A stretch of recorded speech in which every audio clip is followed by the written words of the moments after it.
Welcome back. Good morning. We're dragging the damn Thanksgiving. It's a lot. It's a lot for a big family. Well, it's Black Friday. We're actually huge Black Friday shoppers. Until a couple of years ago, it seemed like things switched. Black Friday started happening like on Tuesday. We used to get like TVs for free and like all these huge items for free. And now I'm like, it started like last week. Like it's so stupid now. Yeah, so dumb. We don't wake up at the crack of dawn. Now we're kind of we don't do that anymore. Lounge around. We're tired from playing games the night before. All that my gosh. We had games extravaganza at our house last night. So we had like 15 different games. And I'm not talking about cute little Monopoly or Uno. I'm talking about like we have to go outside or we have to move the furniture, like big, huge games. So what I thought we would do this year is that the top 3 winners of the games, I'd write their names down and put them in a bowl. And at the end of the weekend, the draw one, they get $100, draw someone else, they get $50, draw someone else, they get $20 or something. So we have been playing games, but the best part of yesterday, besides eating turkey, was the kids. We did for the first time, and not the last, because we will do this forever because it's so freaking funny. We did conspiracy theories. So all the kids, like the last week, have been putting together a slideshow presentation of this wackadoodle conspiracy theory. We were crying. It was so funny. Like with the tinfoil hats, like the whole, we had to make tinfoil hats. We had like a Kool-Aid station. And then they went up to present. The Kool-Aid. Okay. Yes. And then like, it was so interactive. They're like, do you guys think this is true? And we're like, yes. And like, oh my God, the pictures, we were crying. It was so funny. We had the best time. So I'm like, we got to do that from now on. I think what we want to do next time is everyone make one, but not put your name on it. And then like, you have to draw someone's and present someone else's. Oh, you're presenting someone else's? So, yeah. Interesting. Anyway, super fun. But well, we're here to talk about the Amazing Race. Yes. We had our live Q&A yesterday. Super active. A lot of fans were on, chatting, asking questions, some fun dialogue. We went over an hour with that live Q&A, which we surprised usually don't. me. I think the what panels go that long, but the Jagger, who was on? Jagger? Jazz jumped on at the very end. Jazz was on, and he was like, "This actually is what happened," and and then we're like, "It was awesome! It was awesome!" They gave us a lot of good information. Well, let's bring in our guests. I'm excited to have guests join us every week for this panel. And it's so fun because we get a mix of like current racers, former racers. Sometimes fans are in the mix. Fans you may not even know are fans. Like, it's just been a lot of fun. But I've got a fun little video to intro this next team. And unfortunately, we don't get both of them here because there was a family emergency that took one of them away. But if there's a word that describes this team, it's definitely fun, right? But if there's another word, it might be rapping. And this is why. Let's watch this video. Fret not, fans. Team Fun, we ain't done. We still have a lot left in our amazing run. We gonna do some things that inspire. Draw your souls out of the mire. We gonna go and do some stuff. Man, I'm feeling so tough. Get busy. Get busy. The wiggle. Get the wiggle. Get jiggly. Take it back, take it, go.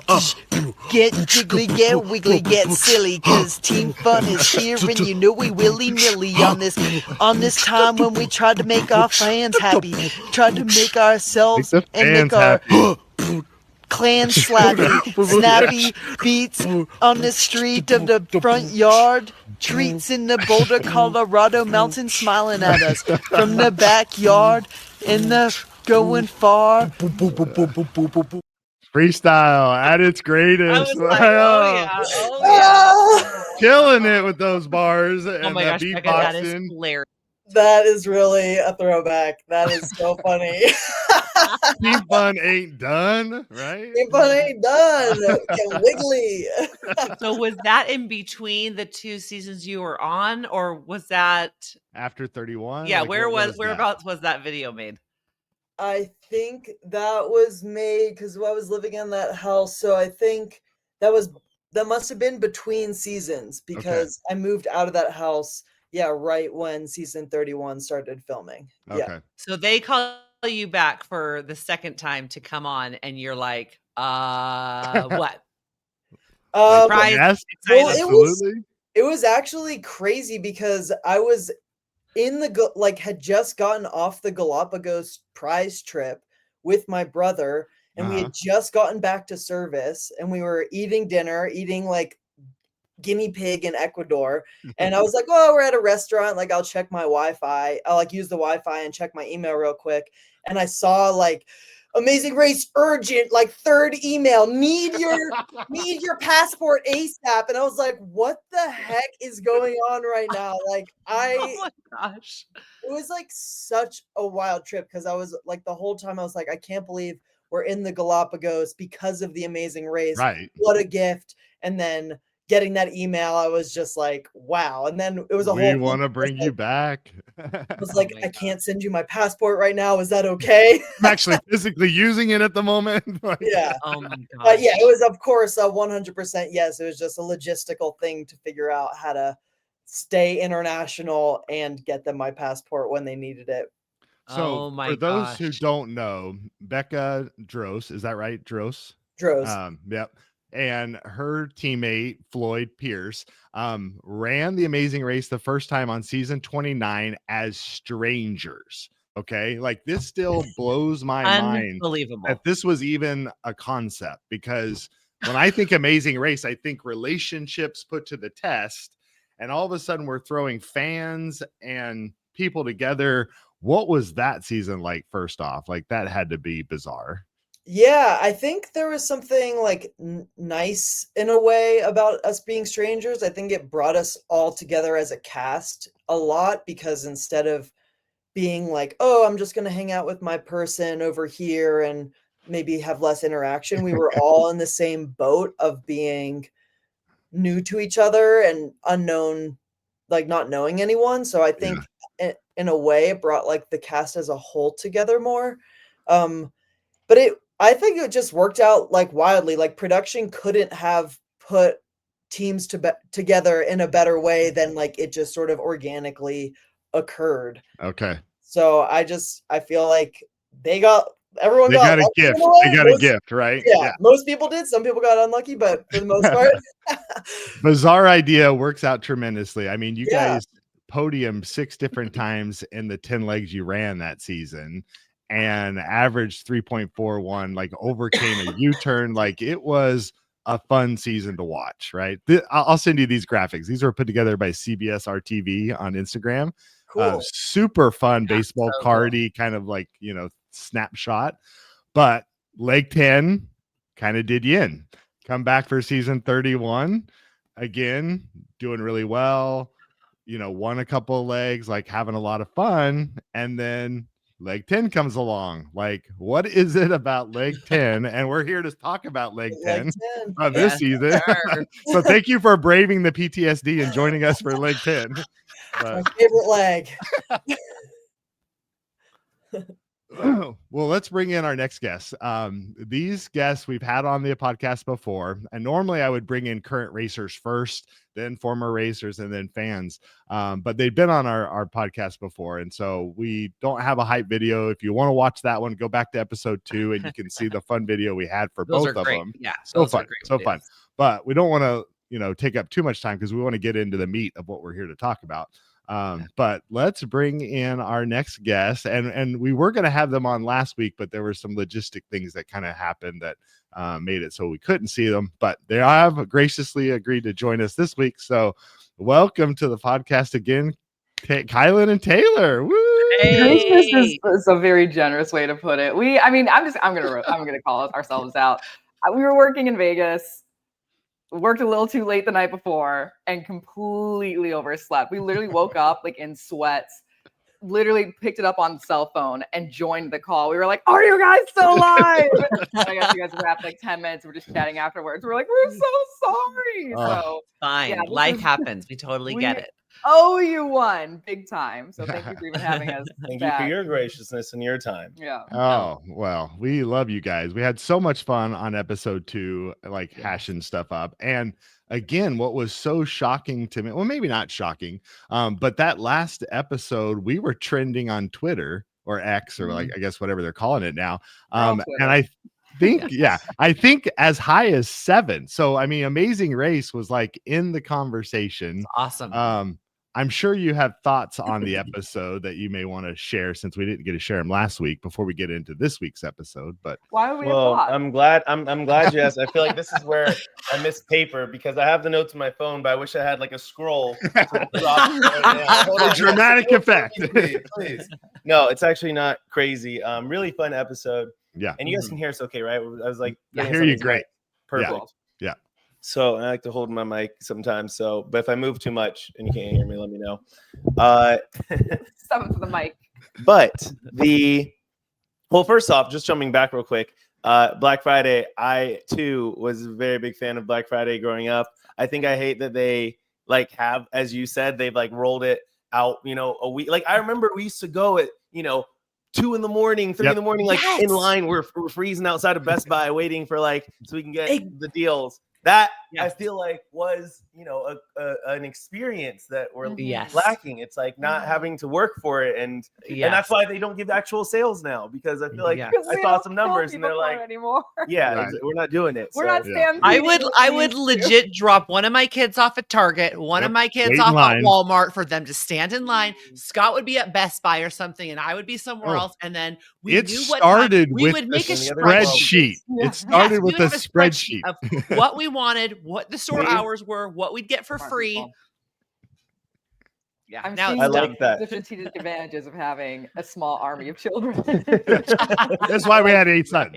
Just there you go. Friday shopping. No, exactly. That makes sense now. No, no, but I love that. But yeah, in the episode, I think one thing that you guys did call out for sure, that it definitely seemed like it was a mistake. Like even when they for not bringing up the penalty point before the vote. I don't know how much it would have changed necessarily, but I do feel like it was one of those things where it didn't make sense without them announcing it beforehand. And it seemed like they were kind of catching up in the moment. And so I do feel like that was, I think that's what happened. Because otherwise it doesn't really impact the game like the way it happened. So yeah. So what Kylan's speaking to, for those that maybe missed our recap last week. Oh yeah. The penalty vote for Joseph and Adam, because they finished last in the non-elimination leg the leg before, just felt a little weak as a penalty by not announcing it before you announce that there's going to be a vote and 2 teams. It just didn't carry a lot of weight. It didn't mean anything.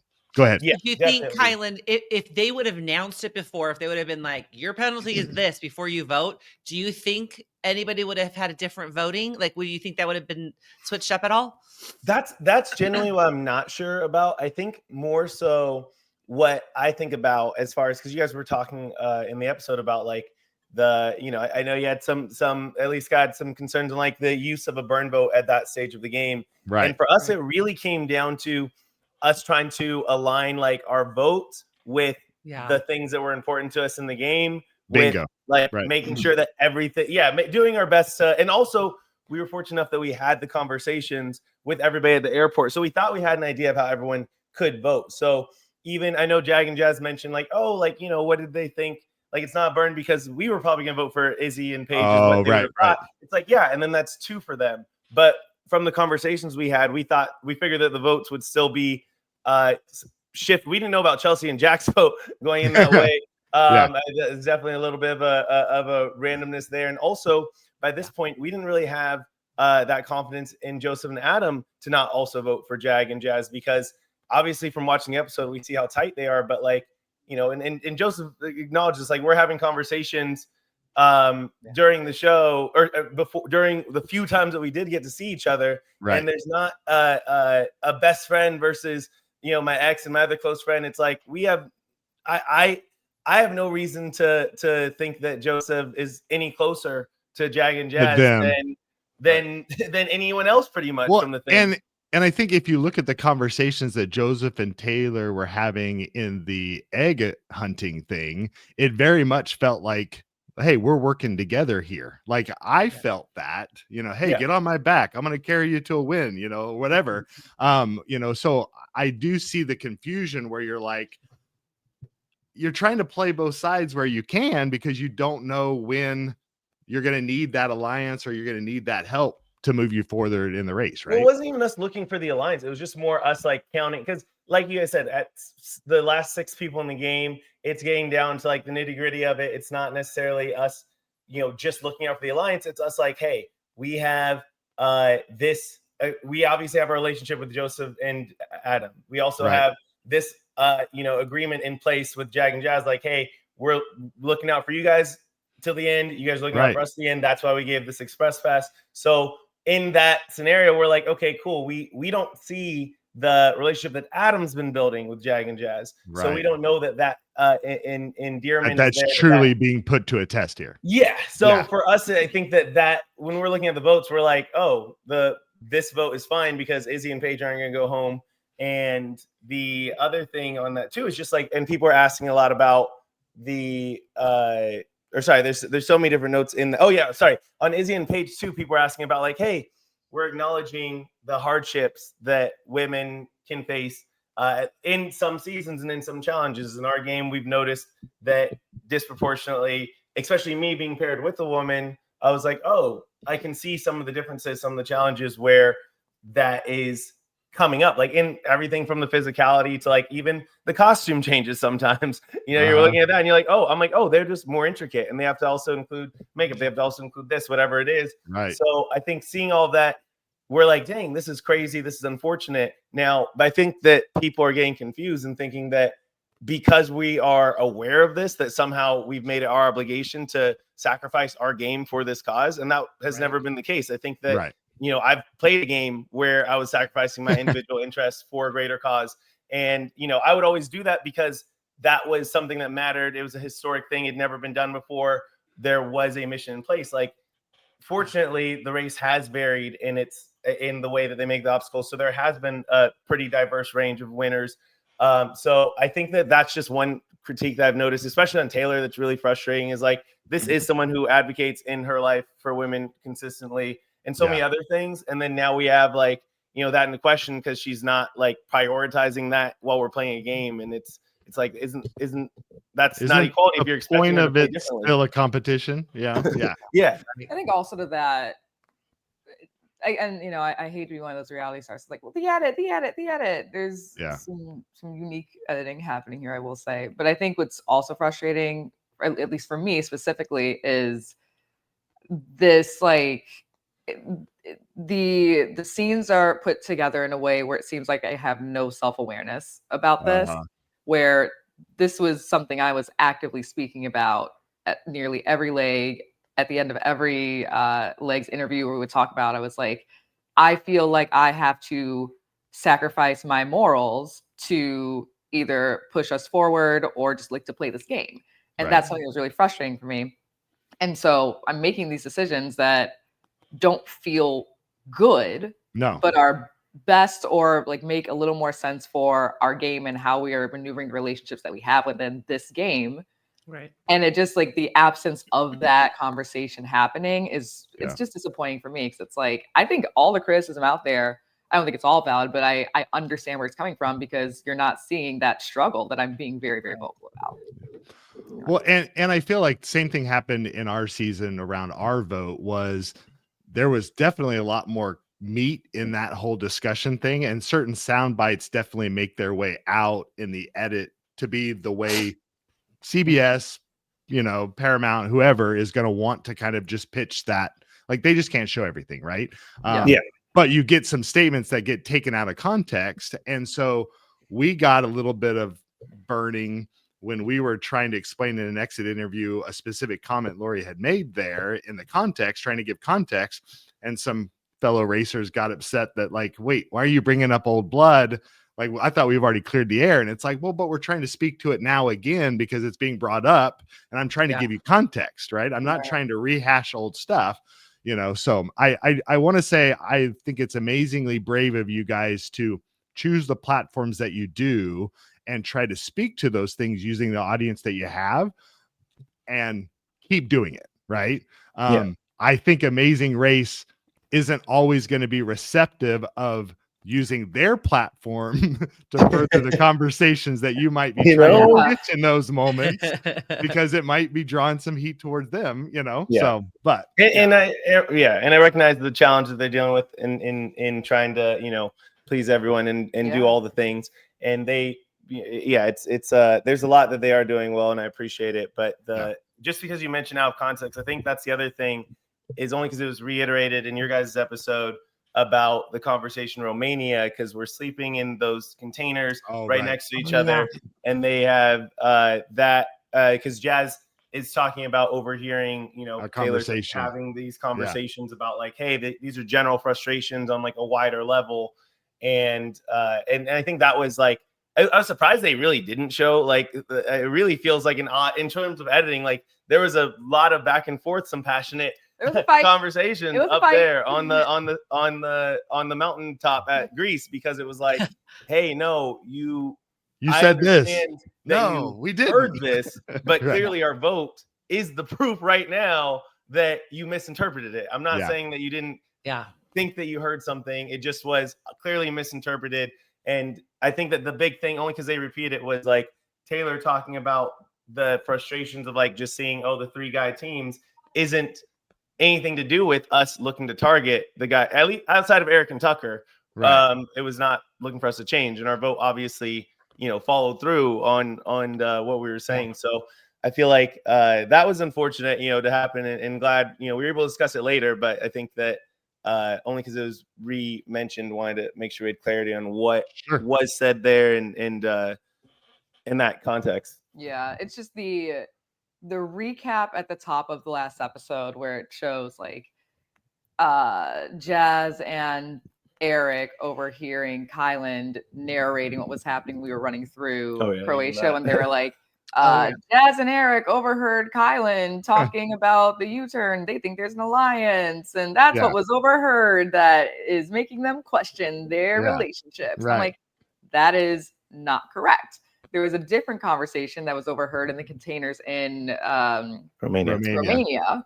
Just like to make that very, very clear. So, like, again, I understand they're using the only footage that they have, but when we as racers are all being very explicit that this is a conversation that happened in the containers, that like there's a reference point for that. We saw us all meeting up in the containers. It's very easy for them to add a clip saying, yo, like when we were waking up this morning, we thought we overheard. Honestly, just didn't make it in the edit.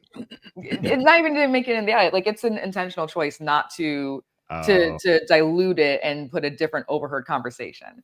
So, there's, again, like all of us reality stars, oh my God, it didn't make the edit. It's out of context. It's like we come from a show where damn near everything is out there. And so like we're used to not having to clarify a lot of information. And here we are. Yeah, Big Brother's a different animal than Amazing Race. That's for sure. No, and I noticed that, and the other comments, only because I do want to get to this episode. I know from the last episode, you guys were talking about about how Darren, the producer, had said how like you can walk on your season and like still win. I think that is true probably in most seasons that aren't this one. Like the pacing in between, especially you look at like the physicality of somewhere like a Dubrovnik where we're just on foot the whole time. It is an insane level of speed. And that also goes back to, you guys were talking about the celebration at the end, when we come back instead of Eric and Tucker, it's like, well, yeah, because we're like arriving at the detour, all of us at the equalizer leg for Dubrovnik. And I see Eric and Tucker run by. I'm like, oh, they must be lost. It's like, no, they're not lost. They just finished their detour, and that's why they're over here. And we're like, we just arrived here together. They were insane, like so fast. We saw them buy ice cream and make it to and still finish magnets and ice cream that left before them. Like the speed that was happening, and not even just them. Like we had our first real run. I know that you mapped it out. Like we said, that was that run over from the after we did the vote, and then to the spot where we got the clue, and then to the first event. Like there's a lot. We're pavement covered. There was some distance that it felt a lot more than what the map that printout that you brought out looked like. I can tell you, and I only was just the backpack. I think there was and probably us not taking the most efficient route because we don't have that map. But yeah, you don't have Google Maps in your hand. Yeah, so I'd say the pacing is impressive, but yeah, I think that there's a lot of just the level of competition that we were seeing. Like, even the other comment, I think Rachel and Brendan were talking about like the detours and the amount of time they take. And I will say they were pretty selective, I think, with the people that they brought this season, because we would finish literally a detour and we would talk to, some of the producers, and they'd be like, hey, you guys, like, yeah, we tested that and it took us like 2 hours and you guys finished that in 12 minutes. And we're like, yeah, like that's like, not our first rodeo, people. We've been doing challenges. Like to do. So I think that there's definitely a reason why it was so impactful, I think, for the teams that were there to be excited about not seeing a team like that in the race. But yeah, it was just so many things that were going on that was interesting. I know it's hard to tell all the stories, but that's why we're glad to be here. No, well, welcome back. And I appreciate you telling us like little nuggets. I really wish you guys would have been able to done that with us last week, because there was some things. Yeah, it's easy for Scott and I or whoever to sit on the couch and be like, that challenge looks so easy. Or, Darren going, yeah, you could walk this race. Okay, Darren has planned it. He's literally never done a single challenge in his life. So yes, it's easy for all of us to say, oh, you guys coulda, woulda, shoulda, So I appreciate you going over like every bit of Taylor voting that way, of the containers. There's so much more information. So I honestly thank you so much for being able to be open and honest and not like pissed off at everybody for just like not knowing the information, being like, well, why did they do it like this? Like, you're being kind and responding to it. I appreciate that. So thank you so much.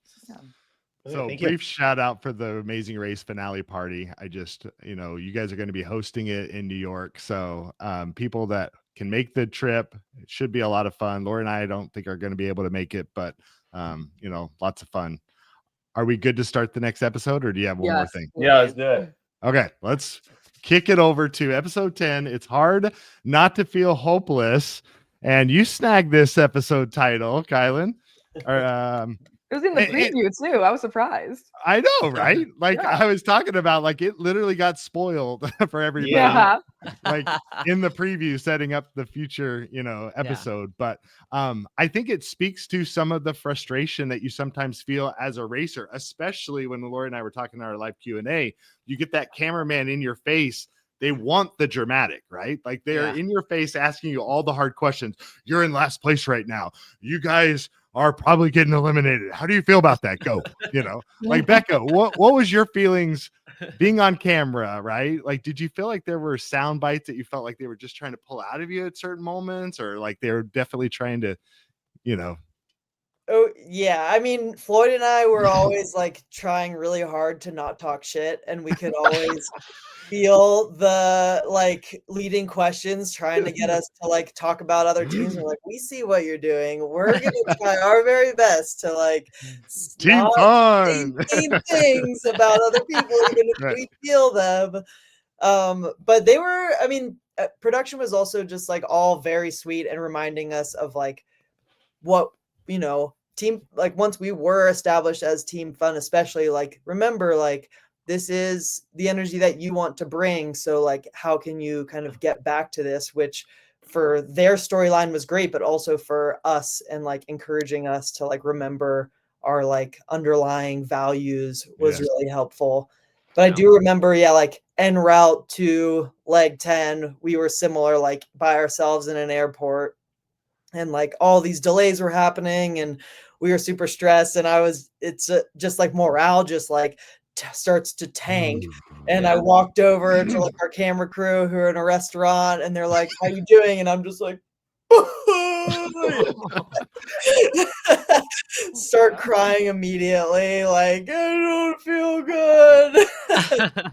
So yeah, it's emotional. Yeah, you feel it. It's hard not to feel hopeless, right? Yeah, it's hard not to feel hopeless. So we had a pretty tight grouping. Like, I love the start of episodes where they show us times, because they never show it to you when you finish. You don't really get that sense of like, they make Yeah. everything look like a foot race. And it's like, no, we were there like 20 minutes before Jack and Carson rolled in. But here we actually get to see with departures, like how close everybody truly was. Like, you're 9 minutes behind Izzy and Paige, 10 minutes behind Joseph and Adam when you're departing here. And I looked up the map, and you're like 4 kilometers away, 5 kilometers away from this, place you're supposed to go, which is this is Milan, Italy is where you're heading, but you're supposed to go to this Demetis Tours, agency, right? To get your flights.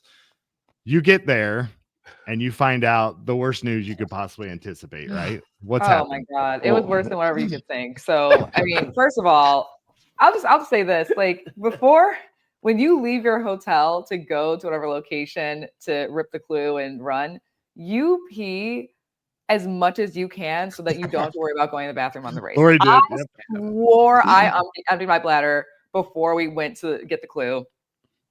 I was wrong. We ripped the clue. I realized stress sets in. In the taxi on the way to the travel agency, I'm like, oh, okay, I have to go to the bathroom. We're going to the travel agency. I'm sure there'll be a bathroom there. There was no bathroom there. And they had a rule at this travel agency where you could not go inside if you were not being like cared for by one of the people. Right. So we have to stand outside. We watch the first 2 teams leave with their tickets. Joseph, Adam, and Izzy and Paige are in there. I'm pacing back and forth. I try to go around the corner. My camera crew is like, 15 feet. You and Kyland have to stay together. And I'm like, what? I'm not even kidding. They have planters in front of the travel agency. I asked security, I was like, can you please turn around and just stand in front of me? I drop trowel and I pee in the planter in front of. We go inside the travel agency finally. We start asking about flights. I'm pacing, bouncing up and down. And in my head, I'm like, they're going to use this to make me look like I'm nervous. And I'm literally about to pee myself in there. And I was like, fuck it. I go outside and I was like, please turn around and stand here. Literally drop trowel, pee in the planter, go back inside. Now I'm calm. Yeah. While we were in the travel agency, Joseph and Adam were like wrapping up, being jokey. They tell the travel agent, and you can see this in the episode, Joseph and Adam are like peeking over in the window to look and see what happens. They tell our travel agent, tell those people that there's no more seats on the flight. Oh, to mess with you. Yeah, to mess with us. So they checked. They were like, there's still 4 seats left on that flight, right? Okay, good. Tell those people that they're not, and then tell them it's a joke. So they stand off on the side. They watch us. The guy tells us there's no more seats. We're like, oh no. And then he goes, just kidding. There's seats. And Joseph comes back in and he's like, you're good. Okay, we'll see you there. They leave. We're like, okay, here's our passports, book the flights.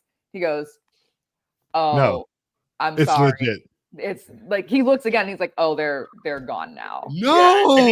I think the system wasn't reading Izzy and Paige's and their cruise tickets yet. So I think that they just hadn't gone through yet. Yeah. Oh no. Oh, that is so messed up. No, yeah. And I think they were still there, Joseph and Adam, because I feel like we're like, wait, and before they left. Either way, it was that was pretty heartbreaking for sure. Yeah. And the other aspect of it too is they say like, okay, so we have this flight. You get then 45 minutes after everybody. Then they're like, we also have this connecting flight that has this connection. You have an hour. It was like an hour connection, but they're like, this airport is busy. It's very there's lots of room for error there. Yeah. We don't know if you'll make it. I would not recommend it, but you can do like whatever you want. And we were like gotten in like 15 struggling. Minutes ahead of everyone. We would have gotten in earlier, like 10, 15 minutes before everyone. Yeah. And we were like, and I this is where for sure, like I am a gambler, and I was like, I feel like we gotta take this flight. And Taylor was like, not gambler, and I was like, you know what? Like this, I was like, okay, she's telling me. And then the guy was basically, he kept saying like, I wouldn't like recommend it, but like you can kind of do whatever you want, sort of deal. And I was like, are you guys all the signs like that are like if I'm asking for a sign, are you guys the signs? This is the sign. Like yeah, like I just was very much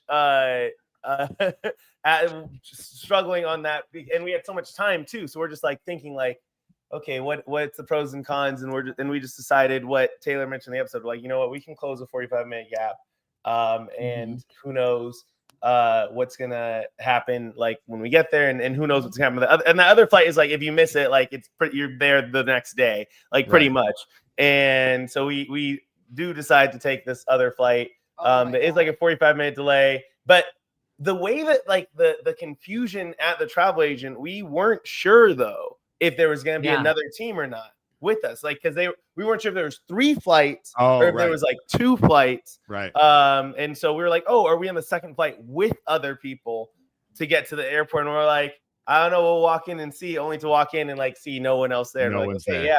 no, it's just us. And then to get there, and then the flight's delayed another like 30 minutes, and we're like, oh that was a bad feeling. I was sleepy. I was so you already know you're 45 minutes behind, and then every delay the pilot announces, you're just like, you're digging me deeper. Like, okay, so well, I'm just saying, like when the delay first happened, I sat down, I was like, and then a lot of you guys know, you all know, when you land sometimes in a different country, you'll have a stop down so that the crew can change their camera batteries, things like that. So we get there, and when you're on the last plane or the last train for a stop down, they'll tell you all the other teams before you had the same stop down. And I'm like, I didn't want to hear you say all the other teams before me. I just want you to tell me you have a stop down. No, everyone else is what it is. Will have the same thing behind you. I literally kind of went to the bathroom, and I just sat there and I was like, we're in last. Scared and sad. And they line you up and they go. So it's just the two of us running out to the cars. It's like, okay, here we go. We can do this. I had a question. Did the clue coming into the airport tell you were getting your next clue at the cars? Like, how did this whole thing about getting the clue at the cars happen? Because most of the time you can start collecting information about where you're going in the airport. But I felt like production was spinning this a little bit because you couldn't prepare. Where, sometimes, they give you a clue before like starts, and they're like, okay, like the clue will be at this place. Right. Like make your way to Rotunda, whatever. You didn't have that information there, right? No. So you couldn't. We just knew we had to arrive at the location. The additional info may have said like, you'll get instructions. There's a car there or something. Maybe, Right. Okay, so you get to the not for you guys line of cars, just a car. There's an extra one. There's an extra car. Was there really? Yes, which I got excited about. I was like, oh my god, another car is here. No, it was I noticed that. I don't like when they do that. They did that to us on one leg when there was an extra clue, and we were like, we're not in last place. No, we were. We were in last place. We had that. I think Budapest or Bucharest, wherever it was. That was because Tucker and Eric did. Oh yeah. Okay. Oh yeah. Yeah, they did the fast forward, so there was no clue. That makes sense. Okay, so you get here, you rip and read. Now you find out you've got to drive to this whole other place, right? Rotunda della Bassana. It's 48 kilometers away. Could take anywhere from 45 minutes to an hour and a half, depending upon directions and stuff. How do you prepare at this point? Like, do you have a map? Like, what are you doing? You have to go ask directions? Yeah. We were able to get a map in the airport. And then when we got to the car, there's an audible change of Taylor's decided she was going to drive. And so then we were able to get like directions to the location. But then when we started, me hopping in the back seat, I definitely was like, okay, like was not in the mindset of navigating and was really not coming up to the task as well as I had wanted to. And so that we definitely were close to the hour and a half, hour 45 side. Okay. Not traffic related. And just figuring your way out. Yeah, just figuring our way. But then so we had to pull over at like this gas station off to the side. But fortunately, we did find it. We were driving maybe on the train tracks or something at one point, but on a tram tracks or something. But we got there. Good. I feel like self-driving definitely has been a theme for this season. There's been a lot of opportunities to self-drive, which also means a lot of opportunities to get lost. you're trying to make your way toward this beautiful rotunda that they had selected. Some great aerial shots of that whole thing. You get there, you rip and read. That's the point where you realize you're in last place, right? Because you were the last clue, right? But you walk in and all the teams are there. Like, that's got to be pretty exciting, right? Very exciting. I think this like small little nuggets you can see in the episode. We're really intentional about reading the clue.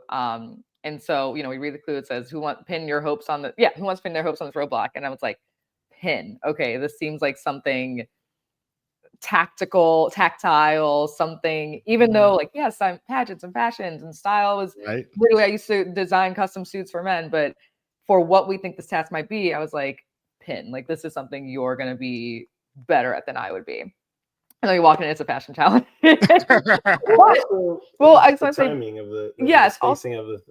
So he's so much better at like attention to detail or things that require processes, like we saw with the beer in Kutnahora. Yep. And so when we walk in and we see what it is and we realize all the other teams are there, we're like, this is going to take a very long time. There's going to be processes here that people haven't been able to master or like nail down yet.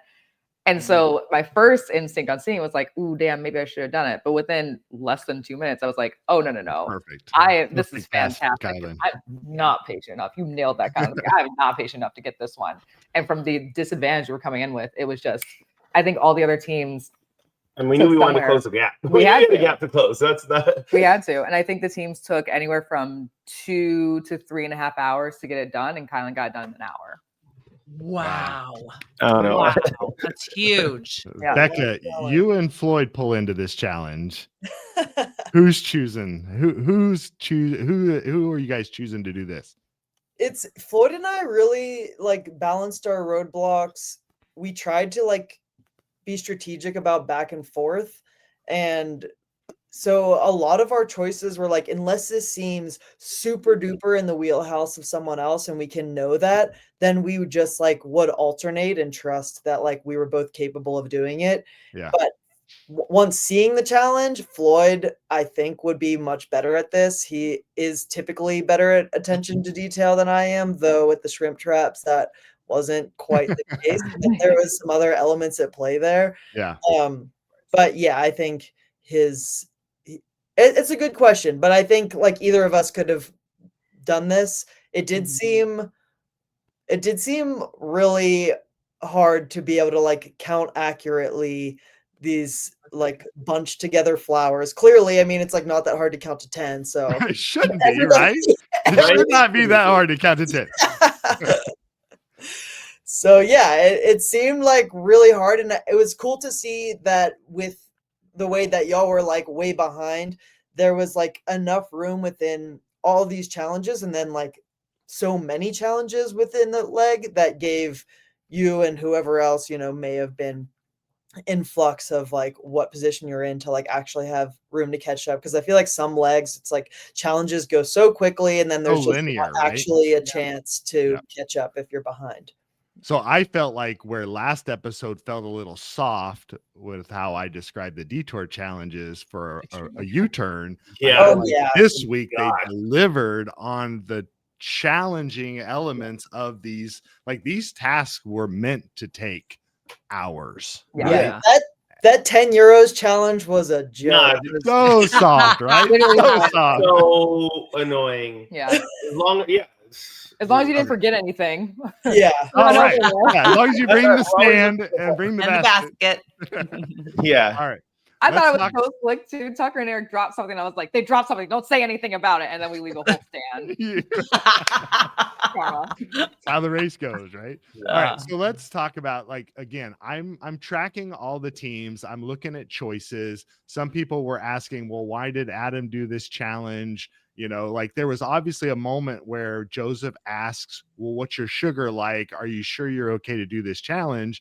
And Adam's like, yeah, no, I'm good. They go in. I think it's because at this point you have to understand Adam's got skipped a few times because there were some challenges he wasn't allowed to do. Yep. They're operating at a 6-4 deficit going into this roadblock. Adam pretty much has to step up and do this one because my understanding is once you get to 7, you can't do anymore based on the rules that are now currently in publication. And so that gives you no agency as a team to have a decision going into a roadblock. So I feel like Adam had to step up. Right.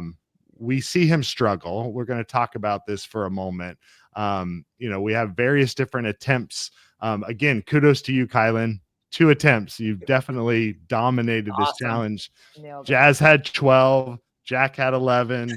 Adam and Izzy had 6 apiece. But let's talk for a moment about a couple of things I did notice during this. And one of that was Adam's struggles, right? His blood sugar gets dangerous, but it wasn't his blood sugar initially that was the issue. First off, I had to give Herman some screen time when I was grabbing shots. When I saw Herman make the episode, I'm like, that's the man, the myth, the legend that we keep talking about in some of our recaps. Like awesome. he is so intimidating, so crazy, and like to hear him speak is like rare. Like accidentally if funny. you're not in a security Very briefing, funny when he wants to be. Very funny. right? So, but he's also, for those who don't know, security doubles as medics. And so they're medically trained. They know how to intervene in these situations, and Herman's asking some critical questions like, talk to me. How do you feel? Like, what's going on? And I understand the knee-jerk response to give Adam juice because notoriously sugar would be the reason he would be feeling the way he feels.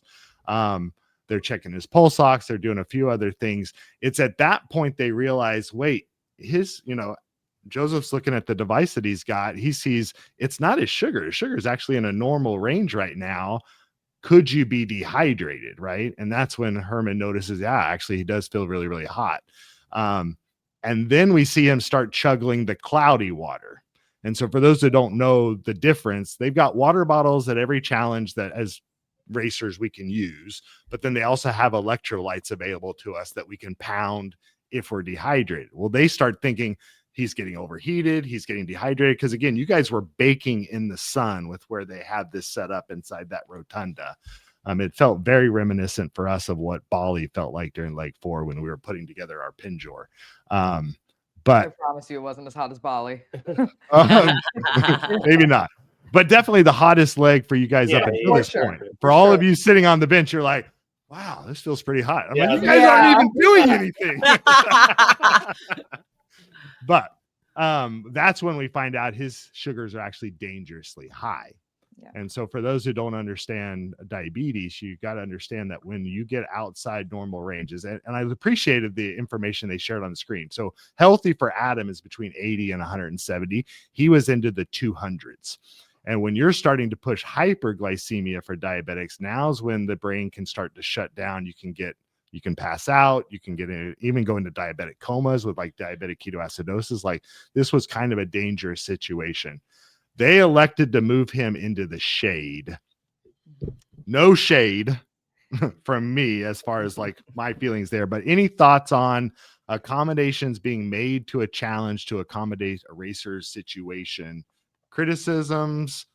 No. Yeah. And they asked us. They Okay. asked us, they were like, are you, well, on the side bench. Okay, I was like, they didn't ask us. No. They came over and they were like, are you guys, we're going to be doing this. Are you comfortable with it? And we're like, okay. Yeah, obviously, of course. Yeah, and even us on the that we're going after, I feel like one, like there's a whole process. They had to move his station. They're moving his station while he's while he's incapacitated at the side, basically. And so it's not like, he's already disadvantaged in that sense. He's already taking the breaks. Right. Yeah. So I think that even when people were saying, it's like, well, even if they do want to, if we want to move our station to the shade, like that's still, 2 minutes of time. Like every scenario about it, and wouldn't have made sense. But more than anything, it just like, it didn't even occur to me to think about moving into the shade until people said that in the comments watching the episode. And I was like, oh, I guess, but no, like nobody, we don't think of like, you're in race brain, right? Yeah, you're you're from the thing. And also in someone's safety, like no one's thinking about like fairness necessarily in that moment. Like you just, care that people are okay. Yeah. And it was interesting too, to watch, cause I met Adam on the show. So obviously I knew Joseph for a while, but I, didn't get to see, I feel like even when I watch, I'm forgetting their names. I think they're doctors, the women that won together. One of them. Oh, Maya. Yeah, Maya and I can't remember her partner's name. Yeah.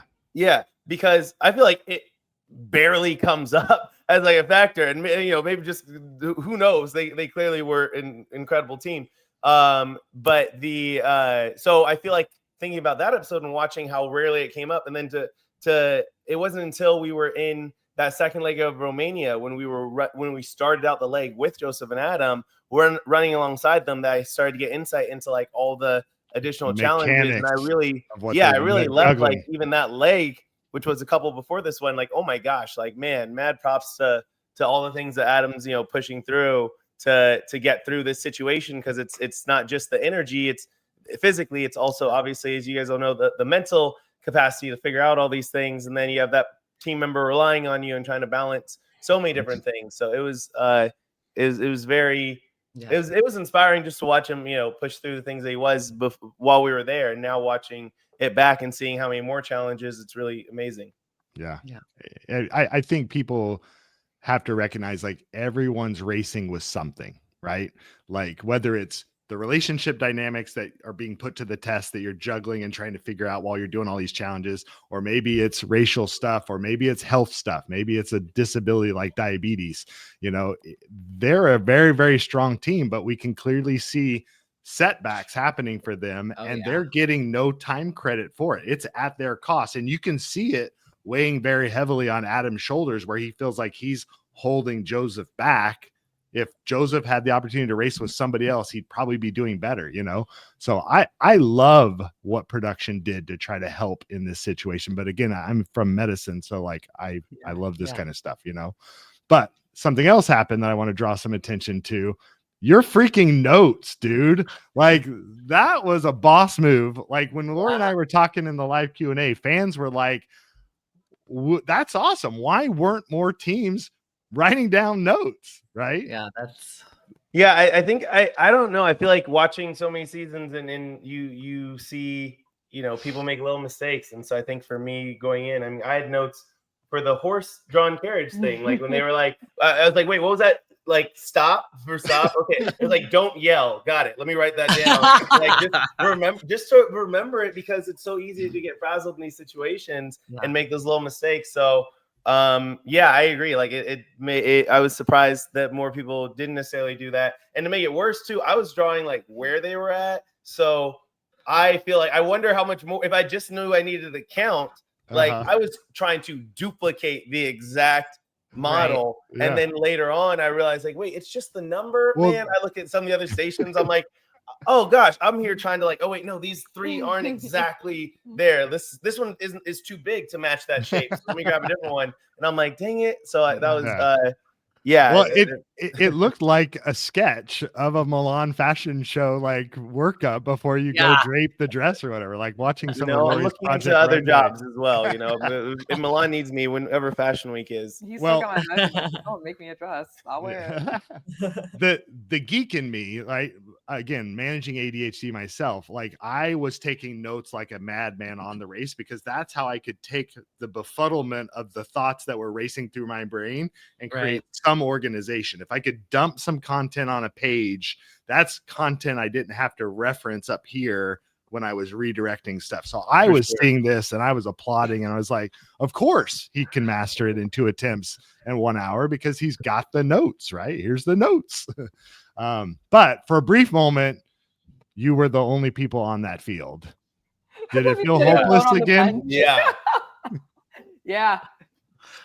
I think something, again, like they actually did a good enough job in this episode of having little throwaway lines that added context to this. I forget who it was. It might have been Izzy and Paige or Jack. I don't know who it was that said it, but they were like, whoa, like those directions took a long time to get. It took a long time to get those directions and write them all down and be detailed in it. It took like, Jack and Jazz finished and they went off to get directions. It took them 45 minutes to get the directions and write it all down and leave. And I noted that. I was like, okay, this is going to take some time. Yeah. So we need to be aware of that. These must be a little more complicated, more detailed, and we have to pay attention to that, right? And so even with him closing that gap, I was a little nervous that getting the directions why It's it's gonna time take a to get minute. them right was going to Right. push us back. But, you know, positive headspace, Well, good kudos on mental. you observing that, because I feel like that's something Yeah. Lori did on our season, was paying attention when you're not competing in a challenge to what other things are happening. There's information that could be gleaned there that can be valuable, right? Like, I mean, for one thing, this lady got her dog, they got a tremendous amount of screen time. Definitely fun. You know, did you get directions from her as well? We did not. There You was did a not? big group, like a family group right next to her. I think Okay. she had her day in the park after Yeah, everyone else she got the for sure direction. did. Right. Is But I that- noticed, go ahead. I was just wondering, like, with all the self-drive directions, it did seem like y'all's strategy as like a whole group was to like write down line for line Google Maps Yeah. directions. Is that what everyone was doing, or everyone kind of did different things? To our knowledge, yeah. I think, yeah, I don't know what everyone was doing necessarily. I do know that like we didn't typically have maps, which was a big factor, because a lot of talking to some people from like the COVID seasons, it sounds like they would get maps in the cars, and I think that Useful maps. useful maps. They really did put us through a little bit of hazing in Leg 1 in the Netherlands, because they had a map in the car.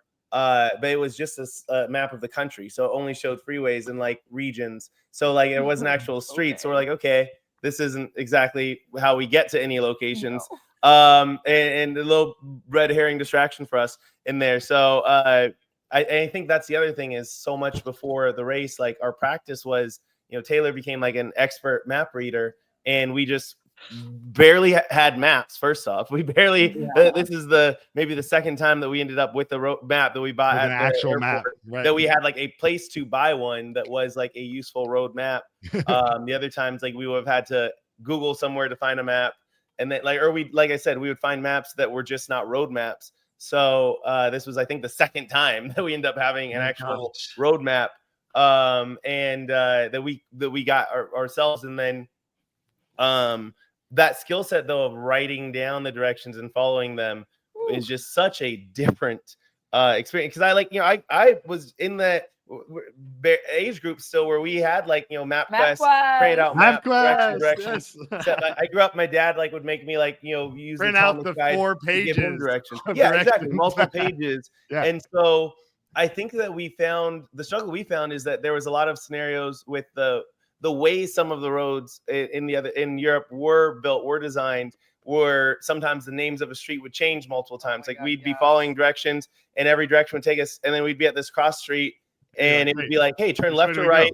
And neither one of those signs are the street that it's supposed to be. That you wrote down. We wrote down, and we're like, oh, and then we're talking to people there, like, oh yeah, if you just turn on this street, eventually it turns into that one. And we're like, okay, cool. Oh my God. How come? How are we supposed to know that? Thing to not have said on Google, like when we looked it up on someone's directions. But they wouldn't know to say that because Google's just going to take you there, you know? Yeah. So I think that like that was so even then when we wrote down these directions, I think it was another, I don't know, maybe, I'm sure you have the time of like an hour or less drive, I remember, is even what it showed. I've got 44 kilometers, 55-minute drive. Yep. Yes. Right. So I too wrote down like, all right, like, and we like I think Jack and Jazz mentioned the episode, we would write down the distance as well, the meters, kilometers. Yep. And that was definitely helpful for the most part. I feel like that's why we really only have struggles that with directions the very first leg, and then this one. Yeah. And they were kind enough to not show my, you know, difficulty with the directions, because like we did leave and then ended up like almost 2.5 hours later getting to the destination, once again thinking like, wow, that whole every gap that we close is gone, not realizing that like Adam and Joseph are just barely leaving, so they were, you know, behind, and then obviously Jack and Chelsea were behind us. We found out, like, opening up that box and seeing another clue. They showed that reaction. We lost it. Lost it. We were like, no way. Confused. Yes. Well, and I did grab the screenshot of Jazz and Jags' directions, because on the back of that additional info, it is blank often, and that's room to write. And you can see how many steps there were that they were writing down in that 45 minutes that they were clearly trying to get detailed instructions. It served them well. they comment right after this that they got right where they needed to be. No problems, no confusion, nothing at all.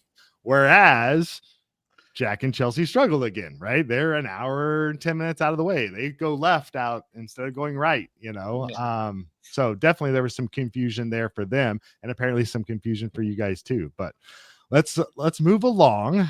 Let's get to this next part. You have to drive to the town of Vigevano. I learned how to say it in all the episodes. I say one thing, and then Phil's like, "Welcome to so and so," and I'm like, Vigevano. Exactly. Good to know. Yeah. Okay. Leonardo da Vinci, famous, I guess, in this region, this territory, designed this town. We get an opportunity to learn a challenge that says it's another roadblock. So no detour this leg. This is another roadblock, but this is Who's Got Italian Game. Of course, this being what are called Paleodician games, like Renaissance games, essentially, right? And you've got to do 2 of them. Any thought as to why you were doing this, Taylor, as opposed to Kylan again? Oh, numbers. Or was it just more about like, let's even this thing out? It was all about roadblock stacking. We just wanted to make sure that if we were to make it into the final leg, that I just felt like we both felt like whatever would be in that last leg, he's the more clutch competitor between the 2 of us. Clutch under pressure, more versatile in skills. Like, we want to stack it in a way where he'd be able to do it.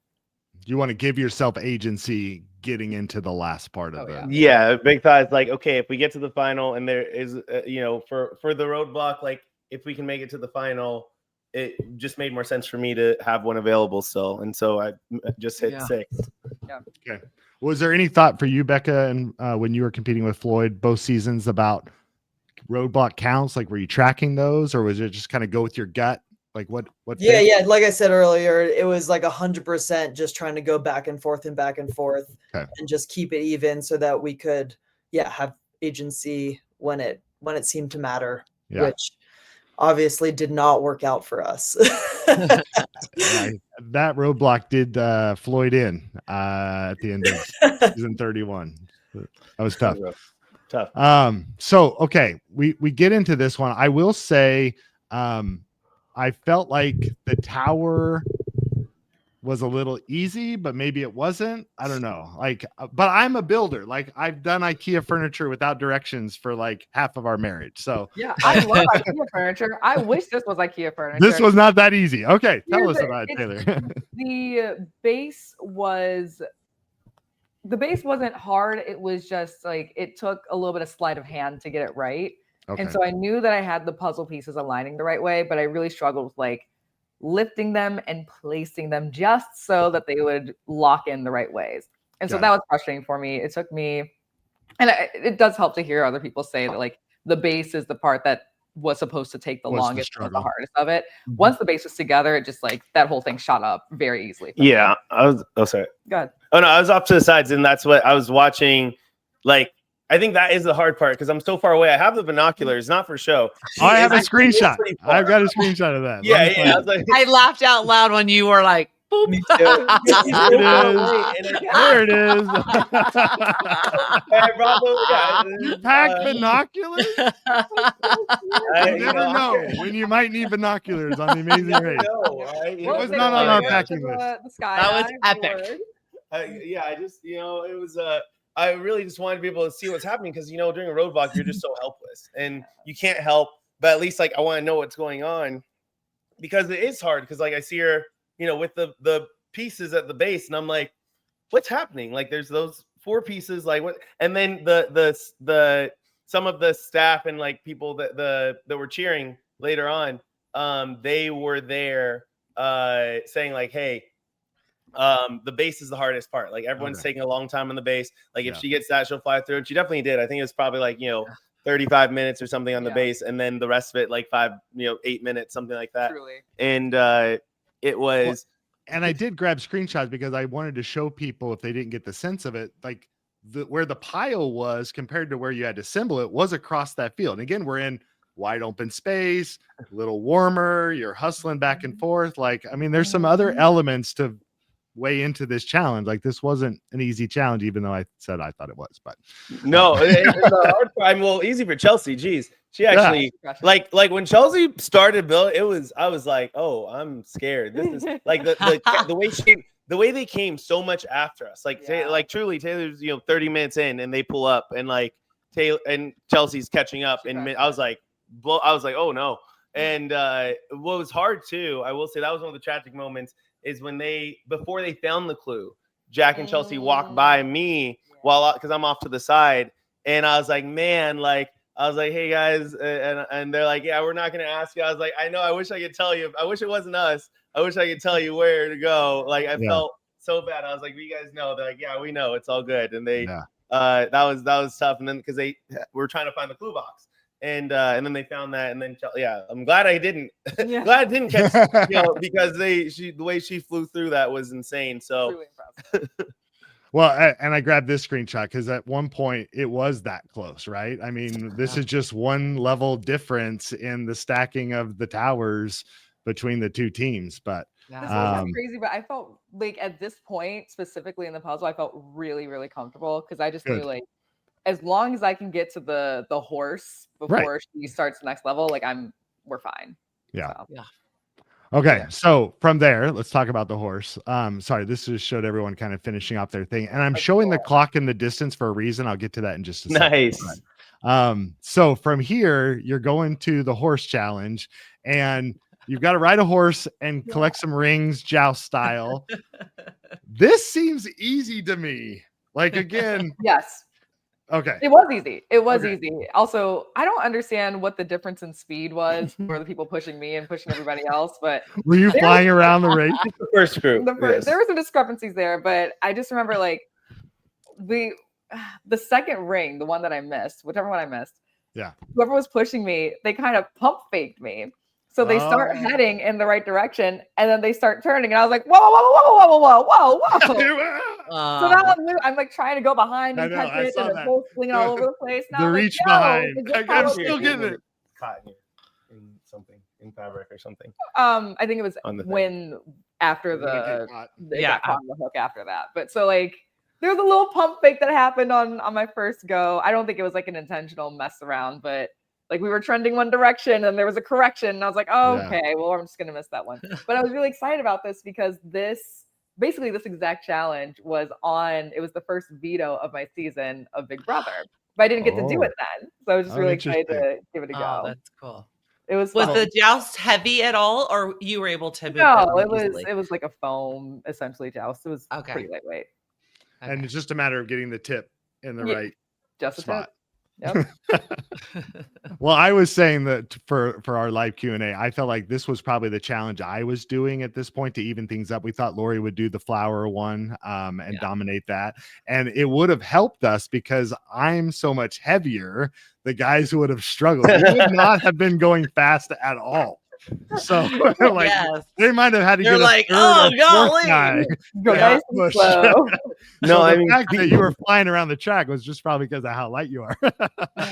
No, and it was also one of those things too, where it's funny because we look at it like, okay, this fashion thing you'd think like could be the fashion woman over here, and like this building thing would be mine, but it truly feels like a situation where everything was exactly what needed to happen. Like in the sense that, even before this, we talked about the Express Pass, using it at the other consideration before we did the manure with the bricks building. When we got there and we saw the teams, we're like, oh, what if we used it there? But then when we get to to Greece and Chelsea talks about how Tucker was asking her for help. I don't know if it showed in the episode or if they just talked about it.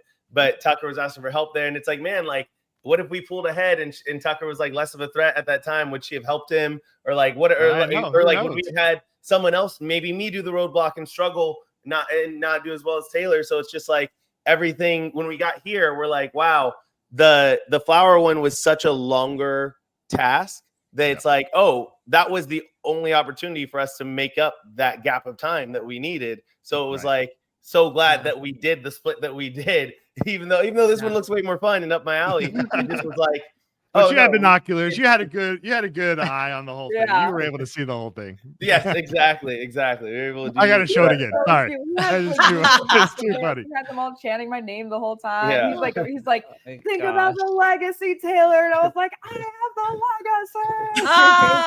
legacy. Well, I feel like It was if so there was a fun. team fun challenge this season, I was this about to felt say. like This was team it. fun. This Renaissance fair felt very team fun to me. Yeah, it Your was- thoughts, Becca? I loved like that picture of Adam. Like I feel like so much of especially this episode of Adam is just like him like just being like so intense and so like survival mode. Like he is just like trying to like stay alive. And then like trying to when survive, literally. that like Literally. that joust, he's like got this big smile. He like gets to be a kid for a second Yeah. and be like, I am doing it. Yes. I'm like he's like gaining his confidence. I just felt like his smile was like very representative of his path through the leg and how fun it is. Well, and I on think the some race. of the glee that can come from the Amazing Race, like there are fun moments that can happen amidst the chaos and craziness that is And the stress. Amazing Race, Yeah. you know. But teams like Team Fun are just great at being able to find those like all the time. trying. I mean, it is so stressful. Like there's like watching is like such a funny experience because you're like, wow, like this is a game. Like even just like I don't know, like any game, like football, whatever. You're like, this is a game. This is a fun thing that people get to do for joy. And then it's also like it's so serious. It's so intense. Like we're so competitive. This is do or die. Like everything gets so real so fast. Well, and we had some fans on the live Q&A ask, why would Adam do this challenge? If he had just had a life-threatening situation with the flowers, why go right back into this challenge and do this one? And again, I won't go back to the slide and show it to you, but they're trying to even things up. At this point, this gives Adam 6-6. This gives Joseph agency to still choose going into future legs should they survive this leg, with options about which challenge am I going to do versus which one is Adam going to do. So I felt like I was glad to see him step up because we got to see that moment where he's like a kid on Christmas Day, like getting to do jousting, and like how fun was that, right? So, all right, from here you've got to roll out, and like it is right around the corner. Like this wasn't too far. I wrote down 2 kilometers away. It was like an 8-minute drive. No, it was not far at all. I was so ready to open up that. Did you guys get lost? The pit stop, and I was like, oh. Nope. No, we've got one more challenge for you, and it's because there's no detour. Now, I was glad to see 2 roadblocks, no detour, but I did want an active route info, so I did love the fact that production threw this in here. Yes, it's wonderful. It just would have been more wonderful if we weren't fighting for not last. I always want. No, but I think that's why I always want more. Like the more complicated, the longer a leg is, the better that we'll do. Maybe like I think consistently, the more tasks we had, the more place we would break up, like because that's the thing with driving, it's like outside the traffic was pretty pretty insignificant overall, so it really just came down to like as long as everybody was driving the same route, like no, you weren't gonna make up as much time on that as we were as you would on a challenge. Right. Well, and this was assembling a self-supporting bridge, Leonardo da Vinci style, from a design he created. I think it's totally random that Paige was watching YouTube videos on this prior to like going on the season. You know, I was telling Lori, I was actually a Res Life team building challenge where we had to assemble one of these as well during my Res Life days back when I was in University Student Housing. So I've done this. Like this was, we couldn't talk. There were 4 of us. We couldn't talk at all. We had to do it completely so that was our challenge, but you guys did well. And I had to give kudos in the fact that with the designing of this thing, you got Taylor in the right places to support. Like that was smart. What were you thinking? This is probably one of my favorite moments just for our communication. Like we got there and it was really funny because the first thing he says, like, Taylor, can you do this? And I go, no, you got this. You take the lead on the building order. Like, this is up your alley. This is so Kyland, right? Which is true. But also, like, I was also very done with building things for the day. But I also knew that too many cooks in the kitchen for something like this would be conflict for us. Like, we needed his brain to really take the lead here. And I was like, I have the physical support. I can do what you tell me here and just support where it's needed. No, sorry. No, I was like, just like, tell me what to do. If I see something, I'll call it out. But like, I'm here to do a support structure. And I kept saying the whole time I was propping up that bridge, I was like, this is Pilates, baby. This is my Pilates at work. This is awesome. Like I felt so strong and confident. Core moment. Yeah. It was all core and squats. But we just communicated so well. We didn't let fear or anxiety or stress distract us. It was just so easy for us to work together on this. And like, I was looking forward to seeing more of that. But the drama's more interesting. So. No, and I would second. I mean, all the things she said, but it was even more significant because, like I said, me jumping into the back seat to navigate I was not, and the with how lost we got on our way to the second roadblock. I hit a weird level of like stress that was discombobulation. Normal. Yeah. Discombobulation. Like truly, it was funny because when we got to the task, like when we hopped out of the car, like I could process everything really fine. But in the car, I was just having trouble like understanding English. It felt like, let alone Italian. Like it was such a intense moment to where, you know, I appreciate us falling into each other's support because when we had it was when we left this spot, but I want to talk about this spot also. When we left this spot, we're at, you know, we stopped for directions and someone's talking to us and they're, you know, decent enough English, they gave us directions. And I was like, Taylor, I literally can't understand, like my brain can't understand English right now. I'm panicking and I don't know why. And I need you, even though you're driving, I do need you to write down these directions, listen to them because I can't process it right now. And she, you know, fully kept composure while I'm like having this little like panic situation that's like not just rare for me in the race, but just rare for me in general. Like I do a lot of high stakes, like intense situations like this. And for some reason this day it was throwing me off so much.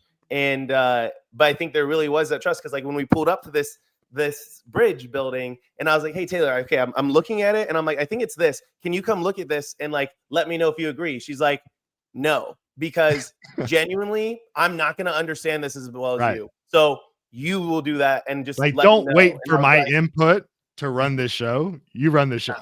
No, and she did. Lori would have been the same way. I don't know how to do that. It may, you know, and it helps. I was like, yeah, you're right. Never mind. Like, what am I thinking? And so it was the balance there of not just the balance, but like the trust back and forth to help fill in where we needed each other too. This was definitely, you know, one of the places I think we did that the best. Yeah.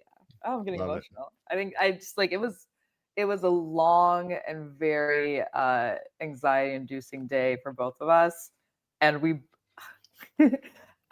both just like really were there for each other in ways that we didn't anticipate meeting each other, and just it was like a really, really good thing for us.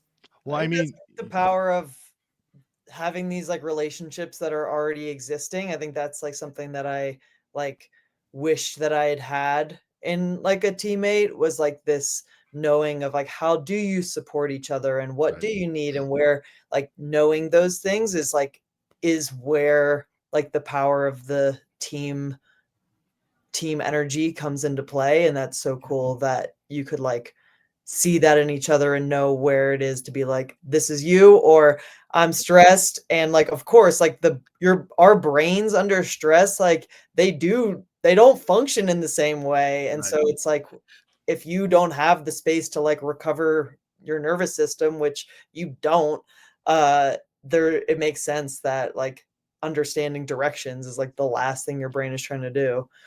And at such a pivotal moment when elimination's on the line, right? Yeah. So that takes the stress to another level when you're like, I don't know how far behind us they really still are, you know, like they could have gotten immediately, like right after we're leaving, like who knows? Like, yeah, it's a stressful moment. I did capture two other, I thought, funny moments. Oh, maybe not funny moments. One of them was funny. One of them was kind of sad, but building Adam inside the bridge, I thought was hilarious. And I was begging for, as they were stepping over, for it to fall, the foot to catch, and it falls over. I know that's so bad of me. That's so bad of me. But like, we probably would have caught them if that happened. Honestly, I mean, maybe right. But then when it did fall over for Yeah. Jack and Chelsea, and the Oh. judge in the background is like devastated for them, yeah. like you can feel that. Like I was Yeah. feeling that for them. Like, oh no, like you had it. You were Yeah. so close. Also, I think that might have been some creative editing because you can see when those moments are the most organic when you can see another team in the background. We're not in the background when that happens, so I kind of feel like that might have happened when we pulled off or something like that. Yeah. I don't know for sure. there. Oh, it was? Yeah. But what did make me giggle, somebody was having a little too much fun in the editing room on this episode. Because when Adam was having his first when it was heat, then when it was diabetes, when they come back from commercial and they blur the camera a little bit so you feel like it's heat. Or when the logs fell on this one, they shift the it kind of around. jostled a little bit. Yeah. Someone found some new effects and they were like, I'm gonna make this we're getting that Emmy this year. It's been too much. fun. I just wish they had you all walk across it. I know. Same. I thought they were doing that too. What the heck? Especially when Phil did it. I was like, Yes, oh, Phil's doing exactly. it. It's gonna have to be they have to prove that it's gonna hold up. Yeah, Totally. test it out. I'm glad because It's like a maybe that would have hurt. liability. Yeah, maybe it would have hurt someone. So from there, we do get a pit stop. You're gonna drive to this cute little castle-y kind of area, I guess, in Milan, Italy, via Bori Monzoli. Did you guys spend the night at that castle or at a hotel? Back to the hotel. Cute little greeter there with his Renaissance garb on. But we get the various teams finishing in different stages. Yes. Light we have to dark. Jazz and Jag, Right here. Izzy and Paige are in the light. Joseph and Adam, Kyland and Taylor, Jack and Chelsea, all in the dark. So there's definitely a time gap in here. Oh, yeah. Did you know it was as close as it was? Jack and Chelsea at least said in the chat BCC, they thought they saw you stepping on the mat 45 seconds ahead of them. That's what it sounds like. Did it feel that close? I mean, we definitely got. I know that their car got held up, and that because we had stepped on the mat and stuff. So yeah, I mean, this is definitely one that we knew they were behind. Could have been for closer. Sure. Yeah, we knew they were close.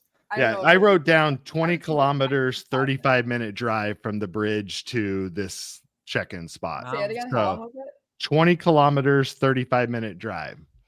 That sound about right? Yeah, probably. Yeah. And we But it was weren't dark. far off. Yeah. Hard to read street signs in the dark. I saw that. Very hard to read in the dark. Yeah, it's crazy looking at how beautiful that building is in the daytime. We're like, oh my gosh. It didn't look anything like that.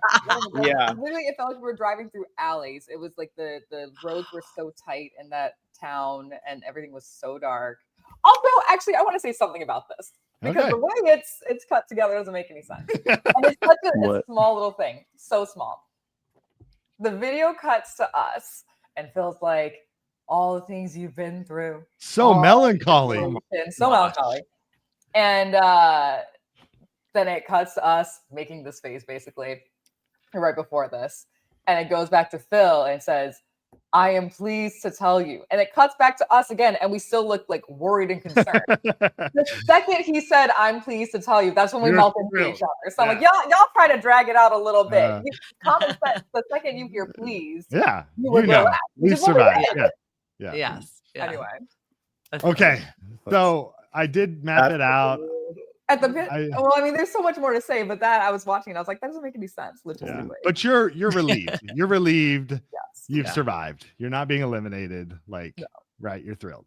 I zoomed in on this just to show where Joseph and Adam went right. Jack and Chelsea, I guess, went left. That was just kind of interesting. But this is what I wanted to comment on. For future racers, there is a group out there of super sleuths. They're particularly on Tar Hub, Discord, the Amazing Race Hub. They love big clocks and they love big wristwatches. So if you want to help these super sleuths out, wear the most gigantic watch you possibly can because they are literally piecing together times throughout the episode based on these clocks in the background.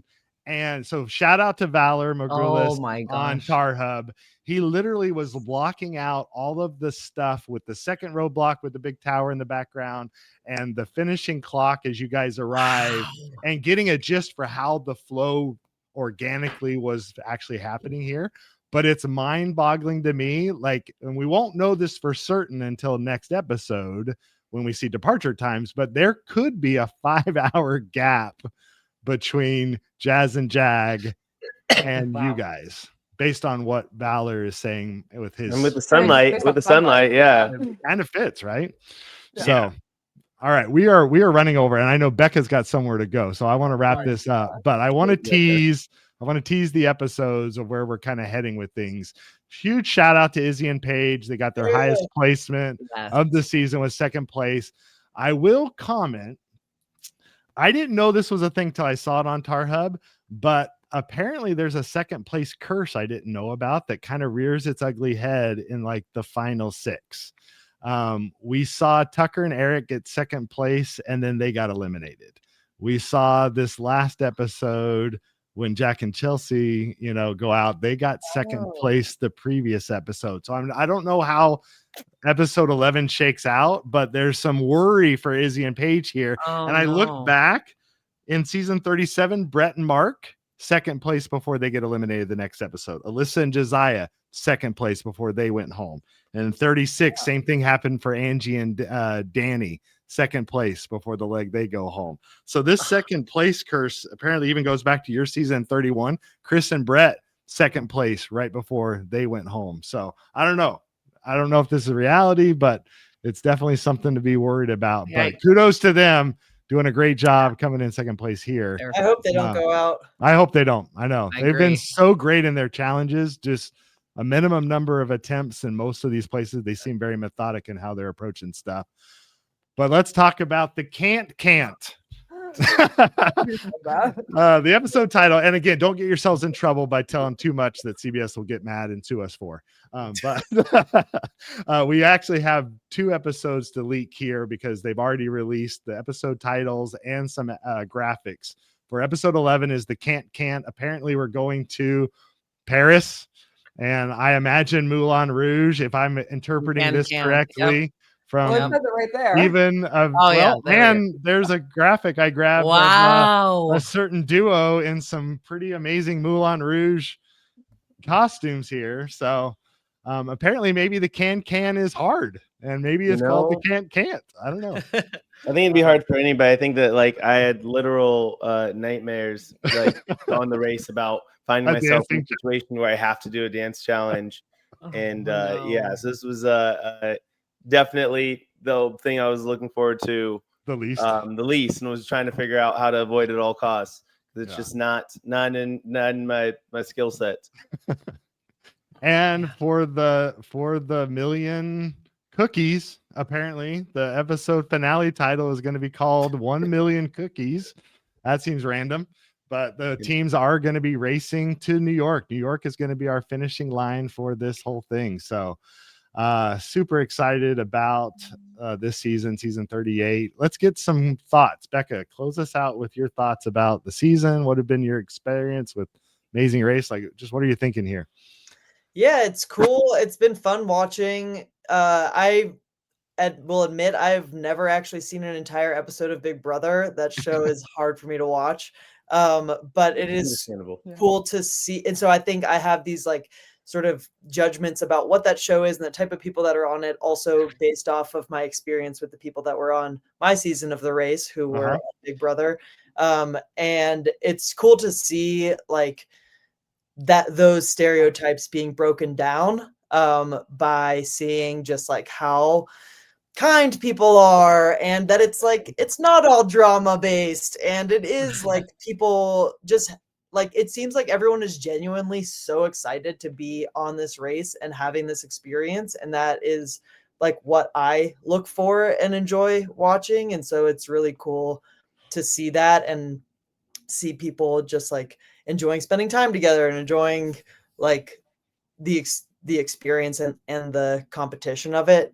It is definitely interesting. I wonder about the game design and how it does or doesn't disadvantage women or advantage men, because it is interesting that there is such a gap between, or I don't know, statistically, how many more, male teams versus female teams have even been on the race to work that out. But yeah, I definitely appreciated Taylor whenever you initially saw that U-turn board, and just like, I know you're getting whatever flack you are, but that's just like the way it is when you're in the spotlight. That, yeah, like just to recognize like, oh, look, this is going on in a situation where there's already a disadvantage somehow, like inherently towards these teams. So yeah, I'm obviously rooting for the lesbian team, so I hope that that they pull it out. And it is crazy how good Jazz and Jag are at this game. Like, it's like, how are they so good at it? It's like shocking to me. But yeah, I'm enjoying watching, and also don't totally understand why it was like Euro. Why it had to just be European? I know, right? Yeah, maybe it's a funny thing. But yeah, it's been super fun watching y'all, and yeah, thanks for having me on here to talk about it and be part of it again. Love it. No, love it. Becca. Thank you for being here. Well, I just didn't. I know you have to go, Becca, but just in case you had to leave before we finish, I wanted to say that your energy on your seasons, like with Team Fun and everything, like I think legitimately that is a legacy that has probably allowed more racers to enjoy their experience and be more conscious of enjoying their experience, just because of how intentional and vocal you were about that during your season. So I feel like, us and so many others have probably been able to, it's already an incredible experience, but it's really easy to get lost in the sauce of all the like stress of it and not enjoy and appreciate everything. And the energy that you had on your season, I think, helped remind people to do that. I know for us and probably for so many others. So thank you for just living that energy so vibrantly. Oh, thanks, Kyland. That's really sweet. If World Race Production called again on Team Fun, would you guys come back? Would you make it a repeat? Could we possibly say no? Like, right? There's no way. There's no way. I can't sleep as well on planes now in my 30s as I could in my 20s, so that would be kind of rough, to be honest. But you know what? Of course we would go back, and I definitely dream of like what would that be like now, like almost 10 years later, like to go back. Yeah. That's crazy. awesome. Have I evolved? Well, maybe we will see you, because I heard season 40 is a returner season. So oh yeah. So hopefully you will be I got back all shortly. the inside scoop. The whispering. Oh, that's just the whisperings I'm hearing. Yeah. Nothing for production. Only because you asked about the stats. I have looked into it. It's Becca. So in general, actually, it's male female teams that win the most. The most, and I think that's because across the board, the race actually does a really good job of how do we create equalizers, how do we, both in terms of who they're casting and setting up the race to where it's not heavily leaning one way or another. I think that 38 seasons, they are doing a pretty good job of that overall. It just so happens that in some situations, on occasions, they're not as good as that. And it's very hard to do. It's very hard to equalize things. Like, I know that I've heard of the lengths that Survivor goes to like equalize things in such a tedious way that it's really hard to do in a less controlled environment that the race creates. So I do feel like that's probably but there are ways to do it, and I think at least to do some things a little bit better. And so I think it's not a matter of like them doing a terrible job across the board as much as it is depending on the makeup of that season, what happens. And then just like I said, what we were finding in like a Dubrovnik level where it's entirely on foot, and we see, okay, these is what we saw with the women struggling to get with down the carts, with the cobblestone so just like with the weight difference. And so there's a lot of different factors there, but I would just also highlight too, for the sake of this podcast and for us on the show, it's like, yes, this is something that we're talking about. But I agree, like with what Scott was saying, like, no one's looking at the race this one dimensionally. Like, we're not making it like this is the main focus. Right. Gender can be the only conversation. Yeah. Everyone's dealing with all these struggles. And these are things that we're talking about too. And it's just like people, I just want to comment one time for Taylor because some people are like, oh, this is all she's talking about. It's like, no, she's also talking about, having the first Palestinian team and that representation with Joseph and Adam, and Punjabi Sikh with Jag and Jazz. And so, and the lesbian team as well with Izzy and Paige. So like, there's so many conversations that are happening. And I think that like, to not recognize that like, hey, we're talking about all these things on the show and in our lives as well, even more so. So I feel like that's you know, I just don't want people to get twisted that it's like, oh, this is all you're talking about. It's like, no, that's not what we're talking about. Yeah.